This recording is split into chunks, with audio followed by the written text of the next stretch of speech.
Hello बच्चों, कैसे हैं आप लोग। Today we are going to start basic math for physics. What is math और basic math? Math is a language of physics. मान लो आप किसी जापानीज से बात करना चाहते हो तो आपको जापानीज लैंग्वेज आना चाहिए। अगर आप किसी चाइनीज से बात करना चाहते हो तो आपको चाइनीज लैंग्वेज आना चाहिए। सिमिलरली अगर आप फिजिक्स समझना चाहते हो तो आपको फिजिक्स का लैंग्वेज आना चाहिए और फिजिक्स का लैंग्वेज है basic math.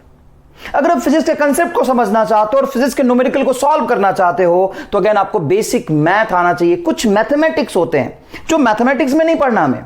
Mathematics is a language of physics. अगर आप फिजिक्स को समझना चाहते हो तो कुछ बेसिक फंडामेंटल मैथमेटिक्स होते हैं जो फिजिक्स पढ़ने से पहले आपको पढ़ना पड़ेगा। तभी आप फिजिक्स के लैंग्वेज को, मैथमेटिक्स को सीखोगे और तब आप फिजिक्स अच्छे से पढ़ सकते हो। ठीक है, तो बेसिक मैथ में सबसे पहले हम शुरू करेंगे ट्रिगोनोमेट्री। जैसे आप ट्रिगोनोमेट्री आपके दिमाग में आता है तो आपके दिमाग में तुरंत आता होगा angle. Trigonometry is something related to angle, theta. What is angle? Angle is a supplementary physical quantity.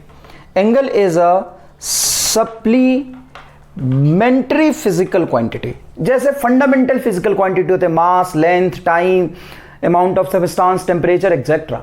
उसके बाद होता है डिराइव्ड फिजिकल क्वांटिटी। और इसके बीच में दो सप्लीमेंट्री फिजिकल क्वांटिटी, एक होता है एंगल और दूसरा होता है सॉलिड एंगल। लेकिन इसको सप्लीमेंट्री फिजिकल क्वांटिटी क्यों बोलते हैं, फंडामेंटल क्यों नहीं बोलते? क्योंकि फंडामेंटल फिजिकल क्वांटिटी के पास यूनिट भी और डायमेंशन भी है, लेकिन एंगल एक ऐसा फिजिकल क्वांटिटी है which have dimension, sorry which have unit, angle के पास यूनिट है but does not have dimension, but इसके पास डायमेंशन नहीं होता है। क्लियर है बेटा? अब देखिए, एंगल को आपने मैथमेटिक्स में या फिजिक्स में दो तरीके से रिप्रेजेंट करा होगा। पहला सिंपल आर्क लेंथ अपन लिखते हैं तो आर इंटू थीटा लिख देते हैं, मतलब अकेला थीटा होता है उस फंक्शन में।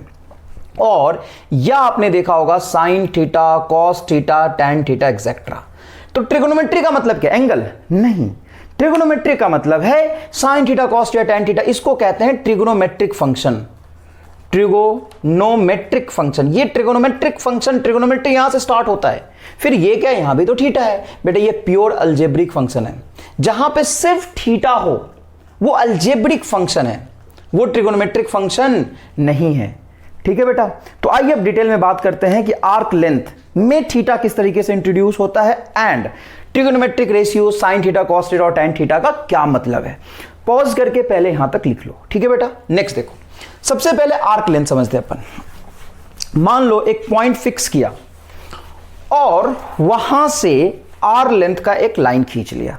एक पॉइंट फिक्स करके आर लेंथ का एक लाइन ड्रॉ किया अपन ने। यहां पे देखिए, आर लेंथ का एक लाइन ड्रॉ किया।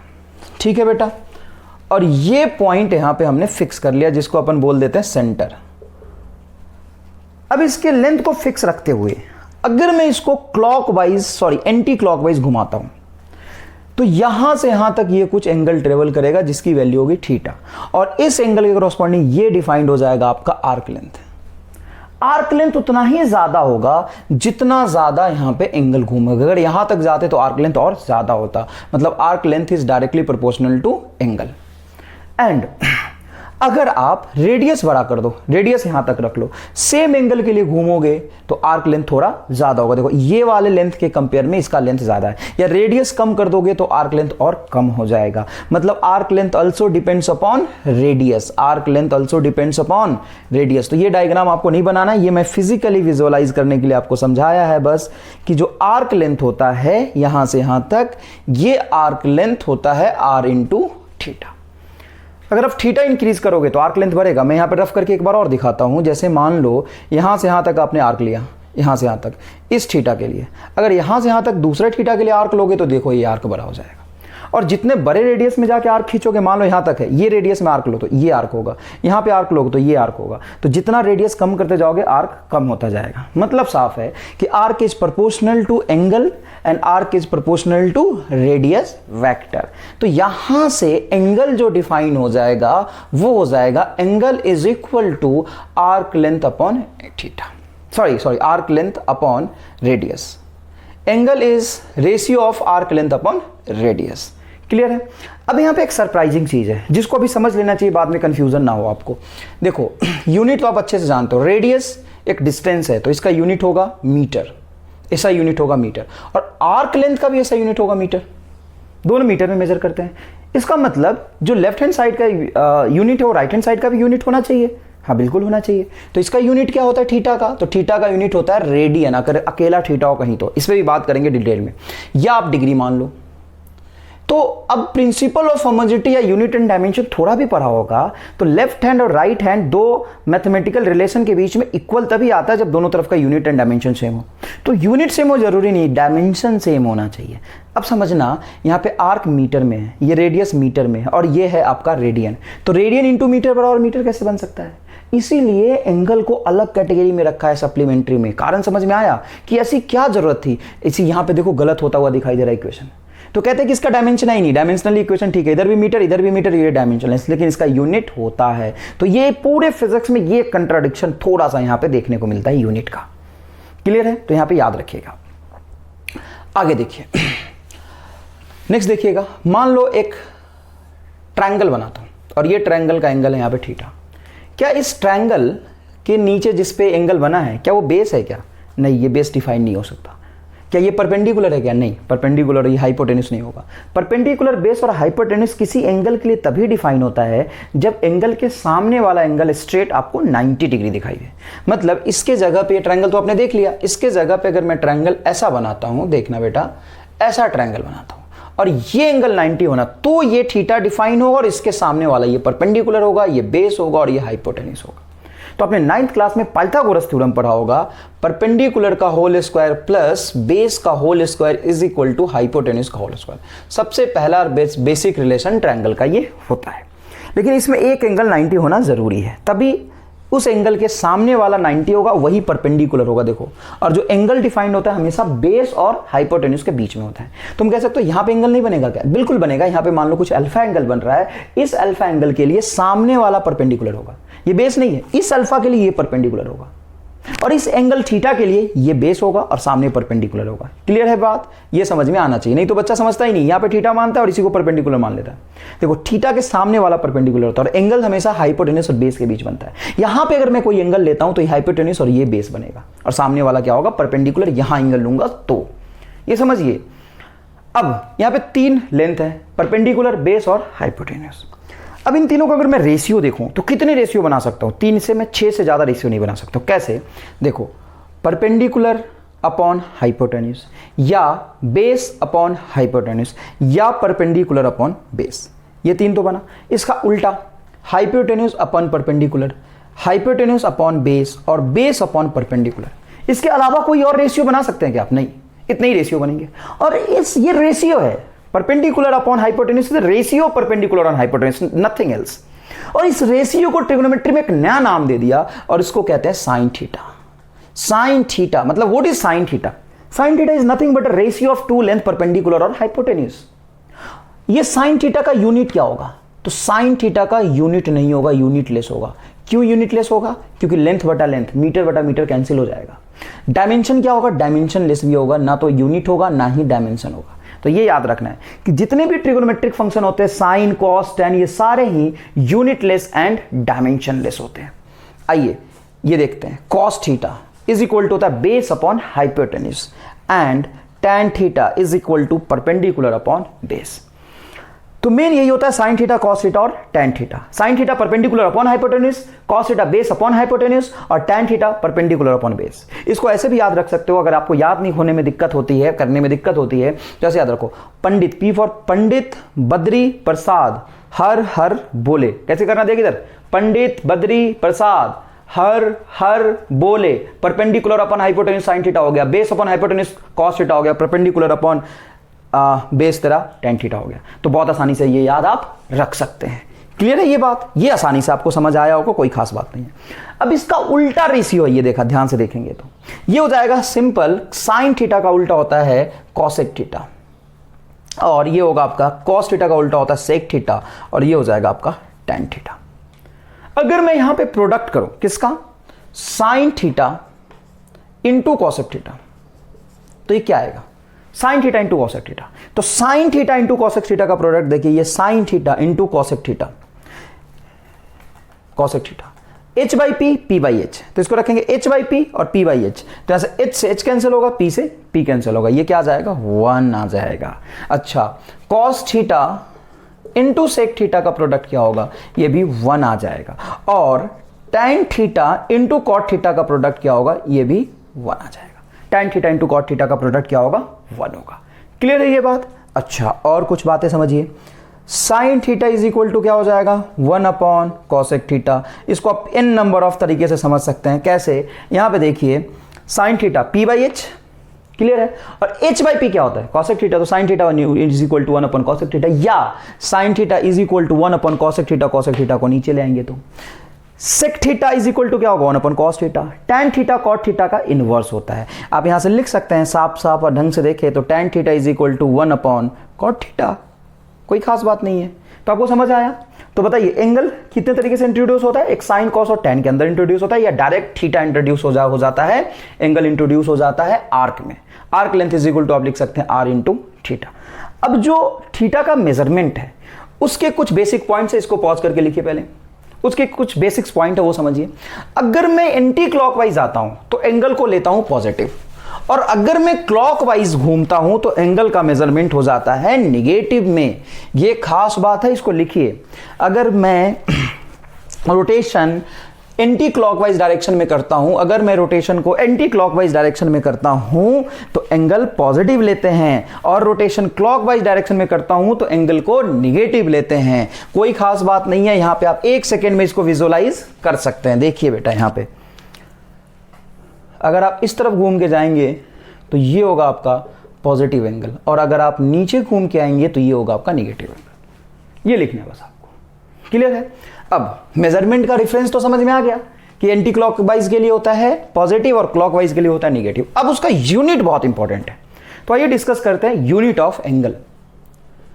क्योंकि ट्रिग्नोमेट्री पहले से पढ़ने से पहले आपको थीटा के बारे में बहुत अच्छे से समझ आना चाहिए। तो यूनिट ऑफ एंगल,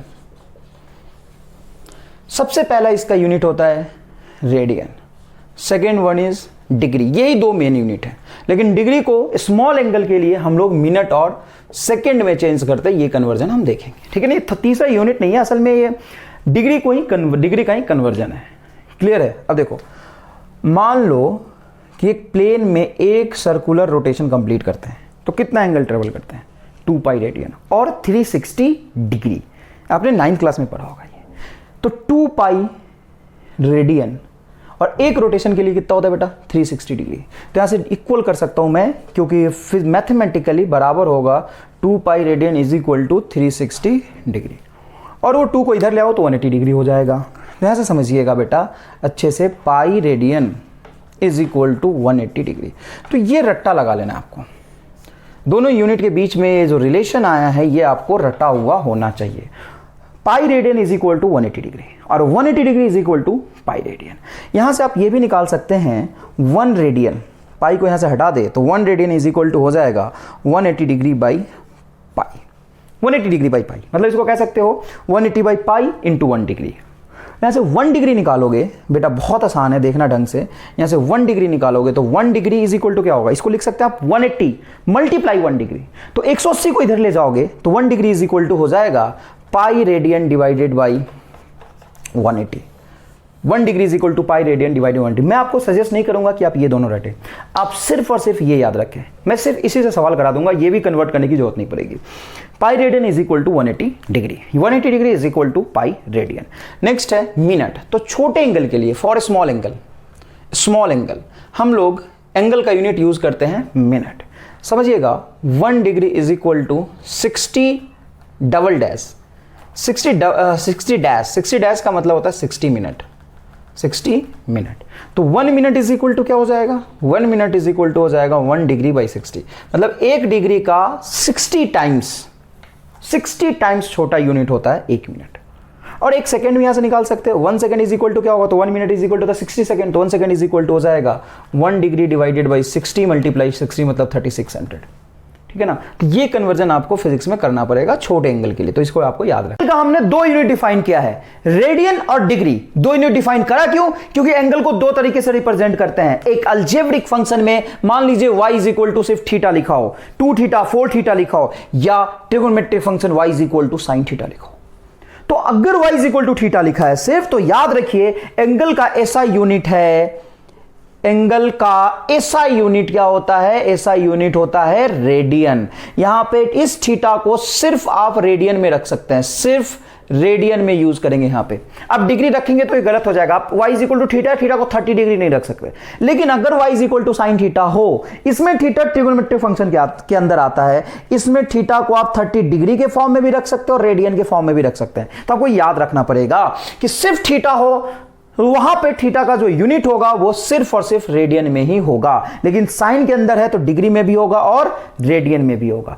अब नया पैरामीटर ये है, इसको पॉज करके लिखे कि डिग्री को रेडियन में कैसे कन्वर्ट करेंगे और रेडियन को डिग्री में कैसे कन्वर्ट करेंगे। ये बहुत इंपॉर्टेंट है क्योंकि फिजिक्स में आपको करना पड़ेगा। क्योंकि फंक्शन में अगर सिर्फ थीटा लिखा हुआ है और एंगल 30 डिग्री दिया हुआ है तो डिग्री में नहीं रख सकते, रेडियन में रखना पड़ेगा। तो आपको कन्वर्जन आना चाहिए। और कन्वर्ट करने के लिए जो रिलेशन अभी लिखा था हमने 180 degree is equal to pi radian, ये आपको पता होना चाहिए। 1 डिग्री और 1 रेडियन की वैल्यू निकालने की जरूरत नहीं है। आइए देखिए यहां पे पाई/6 रेडियन। कभी कन्वर्जन किताबों में और मास्टर कैसे समझाते हैं कि 1 रेडियन की वैल्यू निकाल के यहां से रखो, 1 रेडियन हो जाएगा तुम्हारा 180 डिग्री बाई पाई। मैं ये नहीं सिखाऊंगा आपको, और डायरेक्ट मैं लिखूंगा और आपको समझ आएगा, कोई बकलोली करने की जरूरत नहीं है। पाई रेडियन बराबर होता है 180 डिग्री। हाँ, अरे भाई ये pi radian is equal to क्या होता है? 180 डिग्री। तो रख दो ना बेटा यहां पे 180 डिग्री बाई 6, और 180 डिग्री बाई 6 18 को 6 से कैंसिल करो 3 30 डिग्री आंसर आ गया।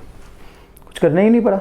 1 रेडियन की वैल्यू निकालने की जरूरत नहीं है, आपको ये याद होना चाहिए 180 degree is equal to pi radian. और देखो इधर 2π/3 रेडियन। तो बेटा ये पाई रेडियन पे फोकस करो ना, ये 2/3 बाहर निकालो, इसको लिखो 180 डिग्री। 180 डिग्री बाई 3 क्या हो जाएगा? 16 मल्टीप्लाई टू 120 डिग्री। यस, एकदम सही है। आइए देखिए इधर पाई/3, तो पाई रेडियन को क्या लिख सकते हैं? 180 डिग्री। 180 डिग्री बाई 3 तो ये आ जाएगा 60 डिग्री। बहुत ईजी है। 5/6 ये बच्चा नहीं सीख पाता, और देखो कितना आसान है। 180 डिग्री किसको रख दिया हमने? पाई रेडियन को 180 डिग्री रख दिया। 6 से डिवाइड करोगे कितना हो जाएगा? 30। 30 मल्टीप्लाई 5 150 डिग्री। अरे भाई 30 मल्टीप्लाई 5 150 डिग्री आ जाएगा। अच्छा यहाँ पे देखो पाई रेडियन मतलब 180 डिग्री बाई 2 मतलब 90 डिग्री। बहुत आसान है यार। Pi pi radian 180 degree by 4, 180 degree by 4 क्या हो जाएगा? 45 degree. 45 degree is correct answer.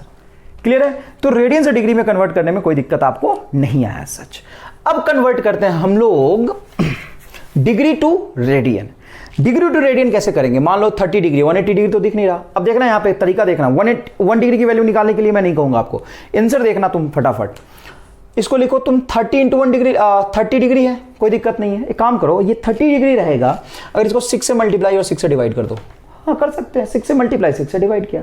6 से मल्टीप्लाई क्यों किया? 6 से मैं इसलिए मल्टीप्लाई कर रहा हूं कि जैसे मैं 6 से मल्टीप्लाई करूंगा तो ये हो जाएगा 180 डिग्री बाई 6, एंड 180 डिग्री क्या होता है? पाई रेडियन। तो ये हो गया तुम्हारा पाई/6 रेडियन आंसर। देखो 30 degree is equal to pi radian, और देखो pi radian is equal to 30 degree, उल्टा वही आया। अच्छा 60 डिग्री है तो बेटा मैं इसको 3 से मल्टीप्लाई करता हूं। तुम्हें लॉजिक समझ में आया? 3 से मल्टीप्लाई नहीं कर रहा हूं, 3 से डिवाइड भी कर रहा हूं कि फंक्शन 60 डिग्री के बराबर ही रहे। किसी भी नंबर को या एक्सप्रेशन को सेम नंबर से मल्टीप्लाई डिवाइड करते तो वो सेम ही रहता है। तो असल में है 60 डिग्री। 3 से मल्टीप्लाई करूंगा 180 डिग्री बाई 3, 180 डिग्री क्या हो जाएगा? Pi radian. तो pi radian is answer. Hope so आपको समझ आ रहा होगा। 120 डिग्री, ये इंपॉर्टेंट है, 120 डिग्री। अब इसको 180 तक कैसे पहुंचाओ? तो मैं क्या करूंगा, देखो 120 डिग्री को 2 से डिवाइड कर देता हूं और 2 से मल्टीप्लाई कर देता हूं। 2 से डिवाइड करने से क्या हो जाएगा? 2 से डिवाइड करूंगा तो ये हो जाएगा 60, और 60 को 3 से मल्टीप्लाई करता हूं और 3 से डिवाइड कर देता हूं। मेरी बात समझना। तो इससे 2 से डिवाइड, 2 से मल्टीप्लाई, 3 से मल्टीप्लाई, 3 से डिवाइड कर तो कोई फर्क नहीं पड़ा ना, हमें 180 तक लेके जाना है। अब जैसे 2 से डिवाइड करूंगा तो कितना हो जाएगा? 60, और 60 मल्टीप्लाई 3 कितना हो जाएगा? 60 मल्टीप्लाई 3 क्या हो जाएगा? 80, 180। तो 180 आ गया, ये 180 डिग्री मतलब पाई रेडियन। तो देखो 2π/3 रेडियन आंसर आ गया। या फिर से आप 120 डिग्री है तो इसको दूसरे तरीके से भी कन्वर्ट कर सकते हैं। 120 मल्टीप्लाई 1 डिग्री की वैल्यू आप रख सकते हैं पाई radian divided by 180 degree. Sorry 180। तो यहाँ से 0 से 0 कैंसिल होगा, 6 से कैंसिल करो तो 2 और नीचे आ जाएगा 3, 2 पाई बाई 3 रेडियन। समझ रहे हैं आप? बाकी ये कन्वर्ट कर लेंगे, कोई खास बात नहीं है। जैसे 150 डिग्री है तो 150 डिग्री को ऐसा करो ना, 3 से मल्टीप्लाई और 3 से डिवाइड करो, 3 से डिवाइड करो, सॉरी 150 डिग्री है ना, तो इसको 5 से मल्टीप्लाई कर दो, 5 से डिवाइड कर दो, 5 से डिवाइड मल्टीप्लाई कर दो। क्यों? क्योंकि 30 डिग्री के टर्म्स में दिख जाएगा ये 30 डिग्री, और 6 से मल्टीप्लाई कर देना आप, 6 से मल्टीप्लाई कर दो, 6 से डिवाइड कर दो, तो 5 पाई बाई 6 अलग हो जाएगा। और देखो 30 मल्टीप्लाई 6, ये मैथमेटिकली थोड़ा सा करना पड़ेगा, इज इक्वल टू 180 डिग्री मतलब पाई रेडियन, तो ये हो गया 5 पाई बाई 6 रेडियन। क्लियर है क्या? ये बात आपको समझ आया? तो ये आपको समझ आना चाहिए, डिग्री से रेडियन में कन्वर्जन एंड रेडियन से डिग्री में कन्वर्जन। इसको पॉज करके आपको लिख लेना है, पॉज करने का टाइम दिया मैंने, पॉज करो और लिख लो और फिर आगे देखो। अब sine theta, cos theta, tan theta, sec theta, cosec theta का डिफरेंट एंगल पे वैल्यूज आपको पता होना चाहिए। आपने 9th क्लास में याद किया होगा, आज हमें फिर से वो याद रखना है, क्योंकि आप फिजिक्स पढ़ोगे तो फिजिक्स में, मैकेनिक्स में, इलेक्ट्रोमैग्नेटिज्म में, रोटेशन में, हर जगह ये काम आएगा। तो अपने को डिफरेंट एंगल पे साइन, कॉस और टैन की वैल्यू याद होनी चाहिए। तो आइए अपन टेबल बनाते हैं। साइन थीटा, कॉस थीटा और टैन थीटा, तीन की बात करना है अपने को। तीन की बात क्यों करना है सर? है तो 6 ट्रिगोनोमेट्रिक फंक्शन, तो बेटा ये तीन की बात करेंगे तो इसका इनवर्स होता है बाकी का 3, तो ये 3 अगर याद होगा आपको तो वो भी याद रह जाएगा। इसका उल्टा ही तो होगा, सेक थीटा, कॉस थीटा का उल्टा क्या होगा? Sec theta. Tan cot theta क्या होगा? टैन थीटा का इनवर्स, तो याद रह जाएगा। Next 0 degree, 30 degree, 45 degree, 60 degree, 90 degree, 120 degree, 135 degree, 150 degree और 180 डिग्री। यहां तक क्यों किया सर? हमें तो 90 तक याद करना है बेटा। असल में 90 तक याद हो जाएगा ना तो बाकी रिमेनिंग भी आपको याद हो जाएगा। चलो देखते हैं। साइन 0 की वैल्यू कितनी होती है? 0, तो आपको याद होना चाहिए। साइन 30 की वैल्यू 1/2। जैसे से आगे जाएंगे वैल्यूज इंक्रीज होता जाता है। Sign 45 is 1/√2। 9th क्लास में आपने रटा होगा। Into sine 60 √3/2। देखो वैल्यूज बढ़ता जा रहा है, √3/2 ज्यादा होता है 1/√2 से, 1/√2 की वैल्यू ज्यादा होती है 1/2 से। एंड साइन 90 क्या हो जाता है? 1। तो ये थोड़ा याद रख लो आप, ये याद रख लो, पूरा टेबल अपने आप फिल हो जाएगा। तो बताओ साइन 90 की वैल्यू कितनी होती है? 1। कॉस 90 में जो वैल्यू होता है वो साइन थीटा का उल्टा रिपीट हो जाता है। मतलब ये 1 पे एंड हुआ तो ये 1 से शुरू होगा, 1, फिर हो जाएगा √3/2, फिर हो जाएगा 1/√2, फिर हो जाएगा 1/2 इंटू 0। एग्जैक्टली उल्टा कॉपी हो जाएगा। अब यहां से देख सकते हैं sine theta is, sine proportional नहीं कह सकता हूं, but sine theta increases with increase in theta. Exactly directly proportional नहीं कह सकता हूं क्योंकि डायरेक्टली प्रोपोर्शनल नहीं है, बट इसका जो डिपेंडेंसी है, जैसे जैसे एंगल बढ़ा रहा हूं मैं up to 90 degree, up to 90 degree, जैसे जैसे एंगल 0 से 90 तक जाता है साइन थीटा की वैल्यू वैसे वैसे बढ़ रहा है। मतलब थीटा बढ़ने से साइन थीटा बढ़ता है। और वहां पे देखिए कॉस के लिए, तो cos theta decreases with increase in theta. जैसे जैसे थीटा की वैल्यू बढ़ती जा रही है, कॉस थीटा की वैल्यू देखो कम होता जा रहा है, और कम होकर क्या हो गया? 0 हो गया। टैन थीटा होता है sine theta by cos theta. तो sine theta by cos theta करते जाएंगे तो 0/1 क्या होता है? 0। तो टैन 0 की वैल्यू क्या हो जाएगी? 0। अब देखते हैं टैन 30 डिग्री। तो टैन 30 डिग्री हो जाएगा 1/2 और √3/2, ये हो जाएगा 1/√3। डिवाइड करके देख लो बेटा, कोई खास बात नहीं है। और इसको मैं सिग्निफाई करूंगा फिजिकली, थोड़ा समझना। 1/√2 कैंसिल होकर 1 आ जाएगा, √3/2 और 1/2 से डिवाइड करूंगा तो 2 से 2 कैंसिल होगा, ये हो जाएगा √3। एंड 1/0 हो जाता है इनफाइनाइट। ये tan 90 की वैल्यू क्या हो जाएगी? इनफाइनाइट। तो यहां पे समझना, थीटा बढ़ने से tan थीटा भी बढ़ता है क्या? tan theta is increases with increase in theta. बहुत फंडामेंटल और कंसेप्चुअल बात है, आपको समझना चाहिए। ये देखो जैसे जैसे मैं थीटा बढ़ाऊंगा, tan थीटा बराबर होता क्या है? बेसिकली tan थीटा बराबर होता क्या है? Sine theta by cos theta. tan theta is equal to होता है sine theta by cos theta. जैसे जैसे थीटा बढ़ाऊंगा साइन थीटा बढ़ेगा और कॉस थीटा कम होगा। तो न्यूमिनेटर बढ़ने से tan थीटा बढ़ेगा और डिनोमिनेटर घटने से और tan थीटा बढ़ेगा। तो द्रुत गति से tan थीटा बढ़ेगा। तो जैसे जैसे थीटा बढ़ाओगे tan थीटा बढ़ता जाएगा। इसीलिए 30 पे 1/√3 है, फिर 1 हुआ, फिर √3 हो गया, देखो वैल्यू बढ़ गया। और 90 पे क्या हो जाता है? इनफाइनाइट। बात समझ में आ गया? ठीक है सर, लेकिन आपने तो टेबल 180 तक बनवाया था। और समझाता हूं। तुमने 10th क्लास में प्लेन मिरर पढ़ा होगा। प्लेन मिरर में इमेज पढ़ा होगा, image formation due to plane mirror. Object distance, image distance same होता है प्लेन मिरर में। तो ऐसे मान लो कि 90 डिग्री पे तुम मिरर मान लो एक, सर वो तो ठीक है, टेबल आपने ख़राब कर दिया, तो समझना थोड़ा सा, टेबल से कोई दिक्कत नहीं, 90 डिग्री पे मिरर मान लो, और 90 डिग्री वैल्यू को छोड़ के ये वाला जो वैल्यू है एक्जैक्टली सेम डिस्टेंस पे कॉपी करते जाओ इमेज बनाते हुए। तो पहले √3/2 आएगा कि 1/√2 आएगा, तो मिरर के पास है √3/2, तो पहले आएगा √3/2, फिर आएगा 1/√2, मतलब उल्टा कॉपी करते जाओ। ये क्या आएगा 1/2, फिर आएगा 0, एकदम सही है। मतलब ये हुआ कि 90 से जितना एंगल पहले लेते हो उतना ही एंगल अगर आगे लोगे तो वैल्यू सेम आएगा। जैसे साइन 60 90 से 30 पहले है √3/2 होता है, तो साइन 120 डिग्री जो 90 से 30 आगे है √3/2 होगा। साइन 30 डिग्री बहुत पहले 60 डिग्री 90 से पीछे है, तो 90 से 60 आगे 150 पे 150 डिग्री 1/2 होगा। साइन 150 डिग्री 1/2 और साइन 30 डिग्री भी 1/2। साइन 0 डिग्री 0 और sine 180 degree 0। Sine 45 is 1/√2 and sine 135 is also 1/√2।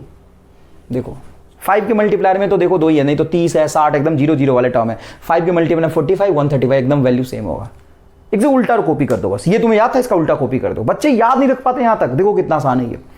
Cos theta के लिए उल्टा कॉपी करोगे तो बताओ क्या हो जाएगा, ये हो जाएगा, ये भी इसमें भी सही होगा क्या, बिल्कुल सही होगा, 1/√2 √3/2 और 1। बस याद रखना कि सेकेंड क्वाड्रेंट में साइन पॉजिटिव होता है लेकिन कॉस निगेटिव होता है, तो 90 डिग्री से जैसी वैल्यू आगे जाता है कॉस की वैल्यू क्या होती है निगेटिव, तो मैग्नीट्यूड वही रहेगा लेकिन उल्टा हो जाएगा। और पॉजिटिव बाई निगेटिव तो निगेटिव ही आएगा, तो इसमें लिख दोगे आप √3 -1 1/√3 और 0। तो आपको 0 से 180 डिग्री तक फिजिक्स में 99% काम चल जाएगा और वो वैल्यू आपको यहां से याद हो गया, कोई खास बात नहीं, वो वैल्यू याद हो गया। इसमें 2 एंगल और होते हैं 37 और 45, इसका भी वैल्यू आपको पता होना चाहिए। देखो अगर मैं एंगल यहां पर बोल देता हूं ये 37 डिग्री है, 37 डिग्री और 53 डिग्री, ये 37 डिग्री है, ये हो गया इसका परपेंडिकुलर जो कि होगा आपका 3, ये हो गया बेस वो होगा 4 और 3 और 4 का हाइपोटेन्यूज सम से हो जाएगा हाइपोटेन्यूज 5। यहां पे साइन 37, फिजिक्स में जब 11th क्लास में आप जाते हैं तो साइन 37 और 5 साइन 53 बहुत यूज होता है। तो साइन 37 क्या होगा, परपेंडिकुलर अपॉन हाइपोटेन्यूज का परपेंडिकुलर बोलो 3 और हाइपोटेन्यूज बोलो 5। tan 37 क्या होगा, tan 37 हो जाएगा परपेंडिकुलर 3 बेस 4 एंड cos 37 क्या हो जाएगा, cos 37 हो जाएगा बेस अपॉन हाइपोटेन्यूज मतलब 4/5। अच्छा ये 90 और ये 37 है, ट्रायंगल के तीनों ही कोण मतलब ट्रायंगल के तीनों ही एंगल का जो सम होना चाहिए 180 डिग्री होना चाहिए, तो ये यहां से निकल के आ जाएगा 53 डिग्री। इस 53 डिग्री के लिए अगर आप साइन 53 डिग्री लिखते हैं, समझिएगा प्लीज, साइन 53 डिग्री लिखते हैं तो sine 53 degree is equal to क्या हो जाएगा, sine 53 degree is equal to हो जाएगा ये परपेंडिकुलर ये हाइपोटेन्यूज 4/5। और सेम बात यहाँ भी जस्टिफाई हो गया, ढंग से समझना। देखो 3 4 और 5 से खेलना है। साइन 37 ज्यादा होगा 53, तो ज्यादा एंगल पे साइन की वैल्यू ज्यादा होती है तो ज्यादा होगा, मतलब हाइपोटेन्यूज तो 5 ही रहना चाहिए, एंगल यहाँ लो या यहाँ लो। तो साइन 37 3/5 और साइन 53 4/5। फ्रिक्वेंटली आपको यूज करना पड़ेगा, तो किसी ना किसी लॉजिक से आपको याद रखना है इसको। cos 37 ज्यादा होगा cos 53, तो कम एंगल पे cos की वैल्यू ज्यादा है तो cos 37 ज्यादा होगा, और cos 53 कम होगा तो 3/5 होगा। cos 53 देखो 3/5 होगा, देख लो एक बार जस्टिफाई कर लो, 3/5 होगा। देखो 53 ये बेस हो गया और ये हाइपोटेन्यूज हो गया, देखो 3/5। और tan 53 तो tan थीटा की वैल्यू, tan एंगल जितना ज्यादा होता है tan थीटा की वैल्यू उतनी ज्यादा होती है। तो tan 37 ज्यादा होगा कि 53, tan 37 कम होगा 53 ज्यादा होगा। 4 3 3 4 खेलना है तो ये होगा 4 3, क्योंकि ये 53 डिग्री यहाँ लिखना है अपने को। तो tan 53 degree is equal to हो जाएगा 4/3 और tan 37 डिग्री हो जाएगा 3/5। तो ये भी आपको याद रहना चाहिए, ठीक है। If sin theta is equal to 2, then find cos theta and tan theta. Sin theta की वैल्यू गिवन है 2, then cos theta और tan theta की वैल्यू बताइए। तो क्या आप निकाल सकते हैं? बिल्कुल आपको ऐसा लग रहा होगा बहुत आसान है सर, क्योंकि sin theta is equal to होता है perpendicular upon hypotenuse which is equal to 2, then find cos theta and tan theta। लेकिन ये सवाल ही गलत है, सॉल्व कैसे करोगे आप? ये क्यों गलत है भाई? गलत इसलिए है क्योंकि जो परपेंडिकुलर होगा वो हमेशा हाइपोटेन्यूज से कम होगा, क्योंकि आप जानते हो हाइपोटेन्यूज का whole square is equal to होता है परपेंडिकुलर प्लस बेस का होल स्क्वायर। तो यहां पे अगर डिनोमिनेटर हाइपोटेन्यूज p से बड़ा होगा तो साइन थीटा तो हमेशा 1 से कम आएगा, तो साइन थीटा की वैल्यू 2 हो ही नहीं सकती है। तो ऐसा नहीं है कि मुझे नहीं पता था गलती से मैंने लिखा, मैंने सही लिखा क्योंकि एक कंसेप्ट सिखा सकूं मैं आपको। साइन थीटा का जो वैल्यू होता है वो कभी भी 1 से ज्यादा हो ही नहीं सकता, मैक्सिमम 1 के बराबर होगा। जब हो सकता है p बराबर h हो जाए, कब? जब बेस एकदम कम हो, बेस नेग्लिजिबल हो। अगर बेस नेग्लिजिबल होगा तो बेस का होल स्क्वायर और नेग्लिजिबल होगा, तो p और h बराबर हो जाएगा। तो हार्डली साइन थीटा की वैल्यू मैक्सिमम 1 हो सकता है या उससे कम ही होगा। और मिनिमम वैल्यू साइन थीटा क्या होता है, आपको याद आ रहा होगा, 0, बिल्कुल भी नहीं, -1। साइन थीटा का मिनिमम वैल्यू क्या हो सकता है, -1। साइन 270 डिग्री, उस पर आएंगे अपन की वैल्यू होती है -1। तो साइन थीटा का वैल्यू ऑसिलेट करता है -1 से लेके +1 के बीच में। साइन थीटा 1 से ज्यादा और -1 से कम नहीं हो सकता। क्या साइन थीटा 1.1 हो सकता है, नहीं। साइन थीटा 0.9 हो सकता है, हाँ। साइन थीटा -0.5 हो सकता है, हाँ। क्या साइन थीटा -1.5 हो सकता है, ना। -1 से +1 के बीच में होगा। सिमिलरली कॉस थीटा के साथ भी यही होता है। कॉस थीटा का जो मैक्सिमम वैल्यू है 1 है और मिनिमम वैल्यू -1 है। What about tan theta? तो टैन थीटा होता है परपेंडिकुलर अपॉन बेस। तो परपेंडिकुलर और बेस की वैल्यू कुछ भी हो सकता है। तो टैन थीटा का जो वैल्यू है वो -∞ से लेकर के +∞ के बीच में कुछ भी हो सकता है। तो स्क्रीन पॉज करके पहले ये कंसेप्ट लिखें आप। साइन थीटा -1 से +1 के बीच में होता है, टैन थीटा ∞ से +∞ के बीच होता है, कॉस थीटा -1 से +1 के बीच होता है। क्लियर है बात ये? अब ये सवाल का क्या करें, सवाल को चेंज करना पड़ेगा। ऑब्वियसली ये सवाल गलत है, तो पहले ही पॉज करके लिख लो। लिख लिया। फिर देखो अब अपन क्या करेंगे कि क्वेश्चन को चेंज करेंगे, क्योंकि ये क्वेश्चन सॉल्व करना आसान नहीं था, लेकिन आप ये क्वेश्चन लिखेंगे और ये सारी बातें लिखेंगे कि ये क्वेश्चन गलत है। अब सही कैसे करेंगे वो देखो। इसको लेट्स से अपन 3/4 कर लेते हैं या 3/5 कर लेते हैं। 3/5 करने में भी कोई प्रॉब्लम नहीं है, क्योंकि 3/5 1 से तो कम ही है। अब चलिए देखते हैं कि अगर मुझे पता है साइन थीटा है बेटा 3/5, मतलब परपेंडिकुलर अपॉन हाइपोटेन्यूज होता है sine theta. If sine theta is equal to 3/5 which is equal to p/h, तो p को अगर मैं 3 मानता हूं तो h क्या होगा, 5। If p is equal to 3 then h is equal to 5।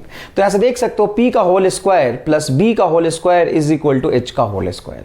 तो यहां पे बेस का होल स्क्वायर क्या बचेगा बेटा, ढंग से देखना, 5 का होल स्क्वायर और p हो जाएगा 3, 25 और p हो जाएगा 3 -9। तो ये हो गया आपका 16, √16 इज इक्वल टू b, मतलब b इज इक्वल टू क्या होगा, 4।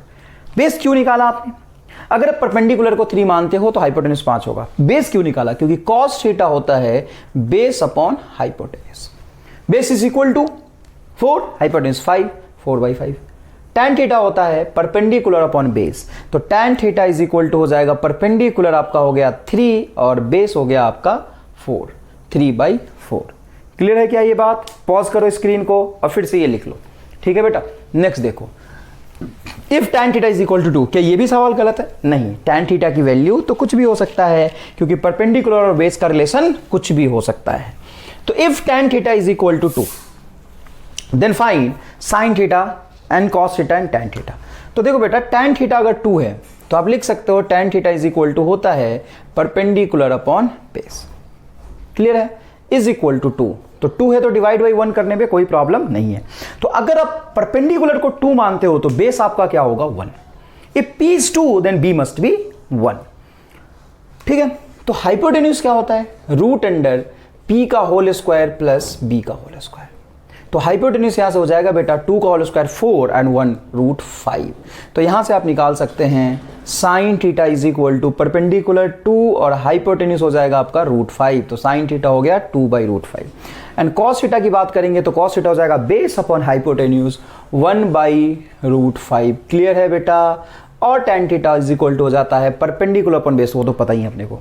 ठीक है? कॉट थीटा अगर अपने को निकालना है, कॉट थीटा, तो कॉट थीटा 1/tan थीटा होता है, तो 1/2 हो जाएगा बेटा। Inverse of cot theta is tan theta. Clear है? स्क्रीन पॉज करो और फटाफट रफ्तार में लिखो। ठीक है, अब नेक्स्ट देखो, if cos theta is equal to 5/13, ये वाला सवाल आपको करना आ गया। If cos theta is equal to 5/13, तो आपको पता है cos theta is equal to 5/13 हो जाएगा बेस अपॉन हाइपोटेन्यूज। बेस कितना होगा, 5, तो हाइपोटेन्यूज आप लिख सकते हैं 13। ऐसा नहीं बोलो कि बेस की वैल्यू 5 है, लेकिन रेशियो का मतलब होता है कि बेस को अगर मैं 5 बोलता हूं तो हाइपोटेन्यूज 13 होगा। तो परपेंडिकुलर होता है h² - b² का रूट पाइथागोरस थ्योरम से, तो होगा 169 - 25, 144 का रूट मतलब 12। p इज इक्वल टू क्या आ गया, 12। अब क्या चाहिए आपको, tan थीटा और sin थीटा। तो tan थीटा क्या होता है बेटा, बोलो, परपेंडिकुलर अपॉन बेस। परपेंडिकुलर बोल कितना है, परपेंडिकुलर ये निकाला 12 और बेस बोलो क्या है 5, 12/5। साइन थीटा क्या होता है, परपेंडिकुलर, परपेंडिकुलर बताओ क्या निकाला आपने, 12 और हाइपोटेन्यूज क्या हो गया 13, ये हो गया साइन थीटा। क्लियर है क्या? बिल्कुल सही समझ आ गया। इसको लिखो, स्क्रीन को पॉज करो फिर लिखो। नेक्स्ट देखो, if y is equal to sin theta by theta, if y is equal to sin theta by theta, then find y at theta is equal to 30 degree, then find y at theta is equal to 30 degree। y की value बताइए जब theta 30 degree है। तो देखिए यहाँ पे y is equal to sin theta by theta, find y at theta is equal to 30 degree. तो इसको सॉल्व कैसे करेंगे, तो देखिए y is equal to theta कितना है 30 डिग्री डिवाइडेड बाई 30 डिग्री, ऐसा आप नहीं रख सकते। यही मैंने आपको सिखाया था कि अगर थीटा साइन के अंदर है तो उसको डिग्री में रख लो, कोई प्रॉब्लम नहीं है, साइन 30 चलेगा। लेकिन जहां पे थीटा अकेला हो तो वहां पे डिग्री में नहीं रख सकते, आपको रेडियन में रखना पड़ेगा। तो 30 डिग्री को कन्वर्ट करना पड़ेगा, कितना हो जाएगा π/6 रेडियन, ये देख लीजिए आप। तो यहां आ जाएगा π/6। साइन 30 क्या होता है 1/2, तो ये हो जाएगा 6/π इंटू 2 मतलब 3/π, ये आएगा वैल्यू, ठीक है ना। आप सीधा डिग्री रखते हैं तो ये आ जाता है आपका 30 डिग्री 1/2 और नीचे 1/60, लेकिन वो गलत है। थीटा को क्या रखेंगे आप, रेडियन में, अकेला थीटा होगा। तो ये सिखाने के लिए ही ये सवाल हमने किया था। स्क्रीन को पॉज करके पीछे जाओ, स्क्रीन पॉज करके लिख लो पहले। Next, if theta is equal to 2 degree, मतलब थीटा बहुत छोटा है, theta is equal to 2 degree, 90 degree 60 degree 180 degree 120 degree compare में तो 2 डिग्री बहुत कम ही हुआ ना।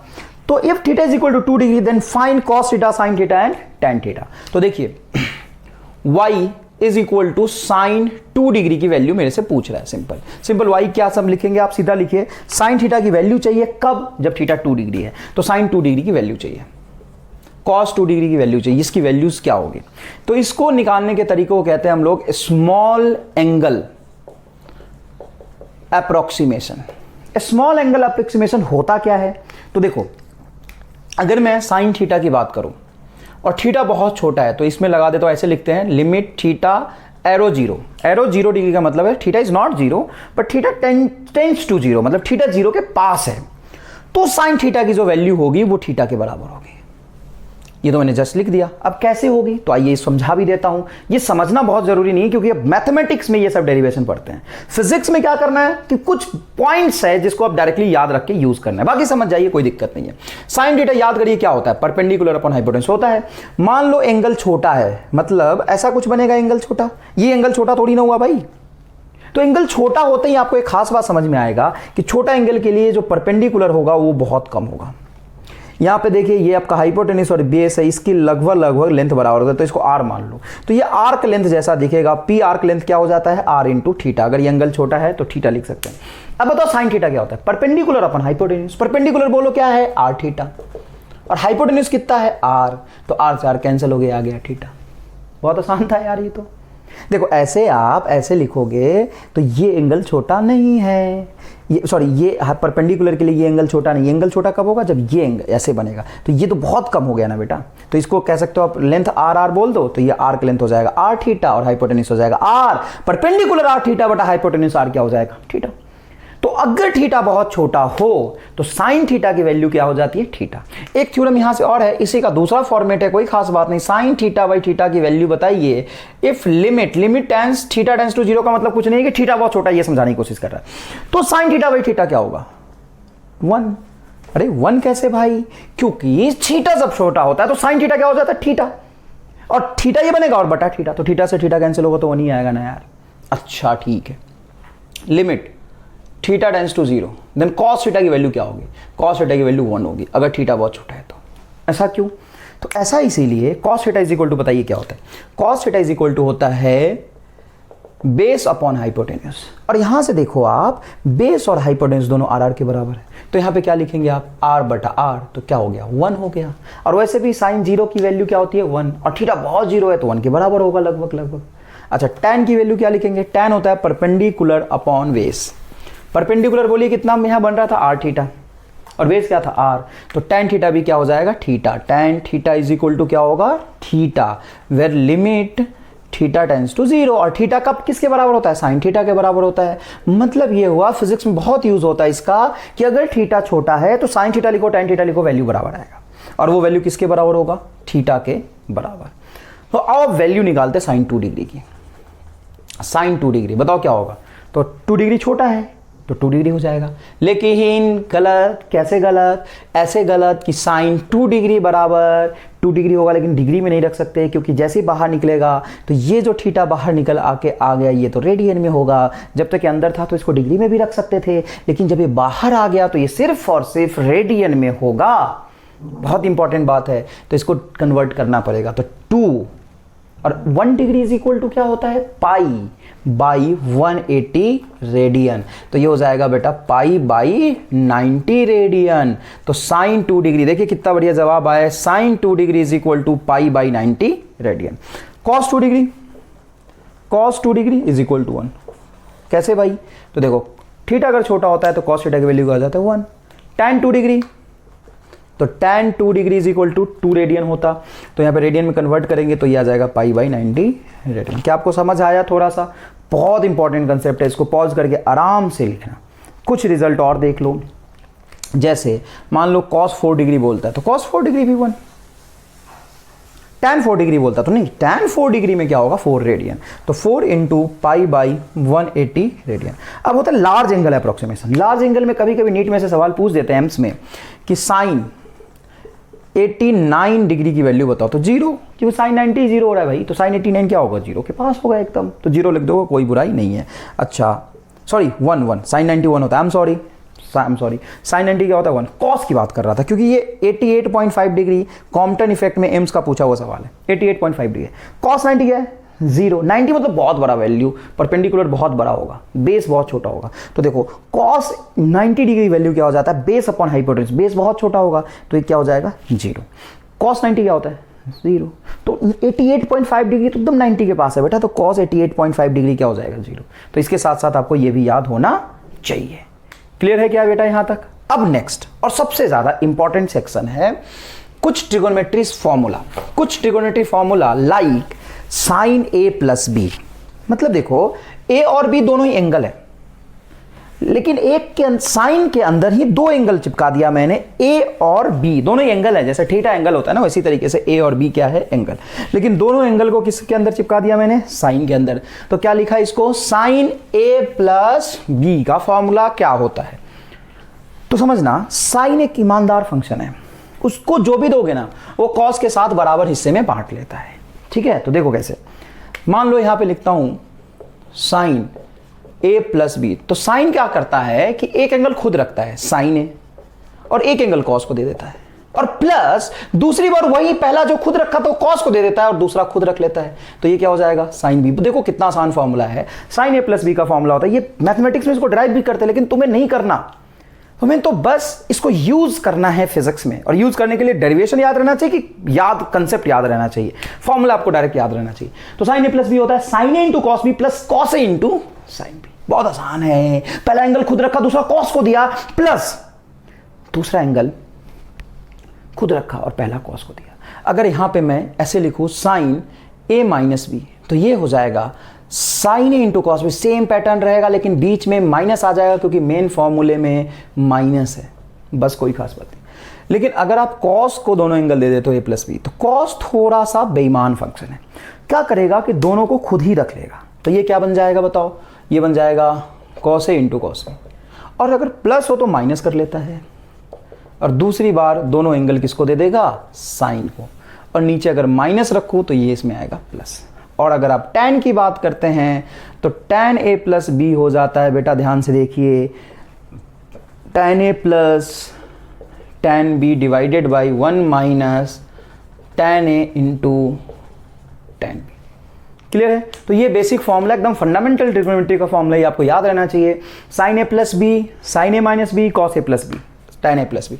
ठीक है, अब यहां से एक अप्रोक्सीमेशन बेस्ड काम होता है कि इफ a बराबर b बराबर थीटा, दोनों एंगल बराबर है, ए और बी दोनों एंगल बराबर है, और किसके बराबर है? वो थीटा के बराबर है। तो यहां पे बताओ क्या लिख सकते हैं अपन? साइन ए की जगह पे भी थीटा, बी की जगह पे थीटा, तो क्या हो जाएगा?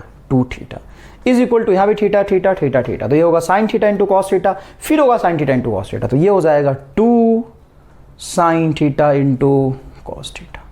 क्लियर है क्या ये बात? साइन 2 थीटा क्या हो जाता है? 2 sine theta into cos theta.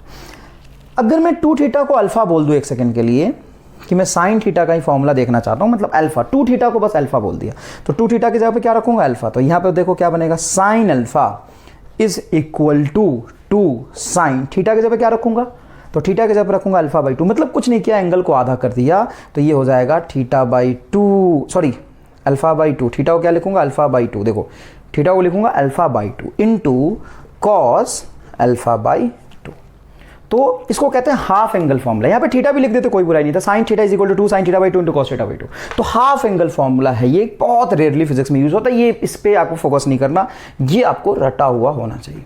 इससे भी ज्यादा इंपॉर्टेंट है ये फिजिक्स में, साइन 2 थीटा का फॉर्मूला। साइन 2 थीटा होता है 2 sine theta into cos theta. Sine 2 theta क्या होता है, साइन 2 थीटा होता है 2 sine theta into cos theta. ठीक है, ये तो लिख लो, इसको पॉज करो और लिखो, फिर समझो कि अगर मैं यही अप्रोक्सीमेशन कॉस में लगाऊं तो कॉस का रिजल्ट किस तरीके से चेंज होगा और कॉस का फॉर्मूला क्या बन जाएगा, उस पर अपन थोड़ा सा फोकस करते हैं, क्योंकि बहुत इंपॉर्टेंट है ये सेक्शन। देखिए कॉस की बात करते हैं, पहले साइन 2 थीटा लिख लो बेटा। साइन 2 थीटा क्या आया था, 2 sine theta into cos theta, यही तो आया था। अच्छा कॉस की बात करते हैं, अगर कॉस में ए बराबर बी बराबर थीटा रखते हैं तो कॉस 2 थीटा, याद करो कॉस 2 थीटा क्या, कॉस ए प्लस बी क्या था, कॉस इंटू कॉस बी, तो दोनों पे थीटा थीटा रखोगे तो कॉस थीटा क्या हो, कॉस स्क्वायर थीटा, क्या बनेगा ये, cos square theta minus sine square theta. तो ये दोनों ही फॉर्मूला आपको याद होना चाहिए, sine 2 theta 2 sine theta into cos theta and cos 2 theta cos square theta minus sine square theta. अब देखो बेटा, ये जो कॉस 2 थीटा है, क्या ये कॉस 2 थीटा, इसको आप लिख सकते हो cos square theta minus 1 minus cos square theta. ये कहां से आया, तो इसके बारे में अभी बात नहीं किया था, तुरंत कर लेंगे, कोई खास बात नहीं है। क्या आपको याद है P square plus B square is equal to H square होता है, हाँ सर ये तो पाइथागोरस थ्योरम है। तो काम करो, divided by P square both side, या divided by H square, divided by H square both side, दोनों तरफ एच स्क्वायर से डिवाइड कर दो। अगर दोनों तरफ एच स्क्वायर से डिवाइड कर दोगे तो ये क्या बनेगा, p by H square plus b by H square is equal to 1, क्योंकि एच स्क्वायर बटा एच स्क्वायर, ये तो साइन थीटा है, हाँ बिल्कुल है, तो साइन स्क्वायर थीटा प्लस ये तो कॉस थीटा है, तो कॉस का square cos square theta is equal to 1, तो sine square theta plus cos square theta क्या होता है 1। अच्छा कई बार बच्चे यहाँ पे गलती कर देते हैं, ये देखो बेटा साइन स्क्वायर थीटा और साइन थीटा का होल स्क्वायर एक ही बात है, तो ब्रैकेट लेके होल स्क्वायर ना करना पड़े इसीलिए हम साइन थीटा का होल स्क्वायर, देखो पी बाई एस तो साइन थीटा का होल स्क्वायर है, उसको साइन स्क्वायर थीटा भी लिख सकते हैं। और ये बहुत इंपॉर्टेंट है, क्योंकि बच्चे को ना बाद में यही नहीं समझ आता कि साइन थीटा का whole square sine square theta नहीं है, ये थीटा का स्क्वायर है, अगर पूरे फंक्शन का स्क्वायर होगा तो साइन थीटा का होल स्क्वायर लिखा जाएगा। क्लियर है क्या ये बात, अब आइए देखते हैं आगे। तो sine square theta plus cos square theta क्या हो गया, 1 हो गया। अगर इसी फंक्शन को मैं पी स्क्वायर से डिवाइड कर दूं, किससे, पी स्क्वायर से, तो बताओ क्या होगा, 1 प्लस बी बाई पी क्या होता है, बेस अपॉन परपेंडिकुलर क्या होता है, कॉट, तो ये होगा cot square theta is equal to H by P क्या होता है, कॉसेक, कॉसेक स्क्वायर थीटा। तो देखो 1 plus cot square theta is equal to cosec square theta होगा। अच्छा अगर मैं बी से डिवाइड करूं तो p by B perpendicular upon base होता है tan, तो ये क्या होगा tan square theta, tan square theta plus b by B क्या होगा 1 is equal to h by B क्या होगा, तो बेस अपॉन हाइपोटेन्यूज कॉस होता है, ये सेक होगा, तो ये क्या हो जाएगा सेक स्क्वायर थीटा। तो tan square theta plus 1 is equal to sec square theta. कोई डाउट है क्या यहाँ पे, नहीं। आइए यहाँ पे देखते हैं, तो cos 2 theta is equal to cos square theta minus, तो ये फॉर्मूला आपको याद नहीं रखना, ये याद रखना है, ये वाला फॉर्मूला आपको याद रखना है, ये तो फॉर्मूला जब जरूरत पड़ेगा तो ड्राइव करके ले आओगे, क्या हो sine square theta plus cos square theta is equal to 1, तो साइन स्क्वायर थीटा को क्या लिख सकता हूं 1 minus cos square theta, 1 minus cos square theta. Clear है बेटा। अब देखो ये क्या बनेगा, ये बनेगा कॉस स्क्वायर थीटा माइनस 1 और ये minus minus plus cos square theta, तो cos square theta plus cos square theta क्या होगा 2 cos square theta is equal to cos 2 theta, minus 1 को उधर ले जाओ तो ये बनेगा cos square theta 2 cos square theta is equal to cos 2 theta, या ऐसे लिख दो 1 प्लस कॉस 2 थीटा, 1 उधर हो जाएगा तो 1 प्लस कॉस 2 थीटा बाई 2, देखो ये 2 कॉस स्क्वायर थीटा था बाई 2 आ जाएगा, तो यहाँ से आप कॉस थीटा लिख सकते हो root under 1 plus cos 2 theta by 2। तो ये तो ड्राइव करके यहाँ तक लाया, ये मत सोचो सर इतना याद रखना है क्या, नहीं, तुम्हें बस ये याद रखना है जरूरत पड़ेगा तो तुरंत से साइन स्क्वायर थीटा को आप जानते हो, sine square theta plus cos square theta 1 होता है, तो sine square theta 1 minus cos square theta होगा, तो ये आ जाएगा 2 कॉस स्क्वायर थीटा माइनस 1, तो माइनस 1 उधर चला जाएगा, तो 1 प्लस कॉस 2 थीटा, देखो क्या है 1 plus cos 2 theta is equal to 2 cos square theta, देखो 1 plus cos 2 theta is equal to 2 cos square theta, तो कॉस स्क्वायर थीटा क्या होगा 1 प्लस कॉस 2 थीटा बाई 2। और सिमिलरली यहां पे इसके पैरेलली देखिएगा प्लीज, अगर मैं ये देखूं कि cos स्क्वायर थीटा को, यहां देखो cos स्क्वायर थीटा को लिख सकता हूं 1 minus sine square theta, cos square theta is 1 minus sine square theta, 1 minus sine square theta, तो minus sine square theta minus sine square theta minus 2 sine square theta होगा, तो ढंग से देखना cos 2 theta is equal to बनेगा 1 minus 2 sine square theta, तो 2 sine square theta को उधर ले जाओ, तो 2 sine square theta is equal to हो जाएगा 1 माइनस cos 2 थीटा, और बाई 2 को नीचे ले आओगे तो ये बनेगा sine square theta is equal to 1 minus cos 2 theta by 2, where cos square theta is equal to 1 plus cos 2 theta by 2। देखो बेटा साइन स्क्वायर थीटा क्या बनेगा 1 माइनस कॉस 2 थीटा बाई 2, और साइन कॉस स्क्वायर थीटा क्या बनेगा 1 plus cos 2 theta by 2। देख sign square theta 1, असल में फॉर्मूला तो कॉस का था, 1 माइनस कॉस 2 थीटा बाई 2 है, लेकिन अगर कॉस स्क्वायर थीटा देखो तो 1 प्लस कॉस 2 थीटा बाई 2 है।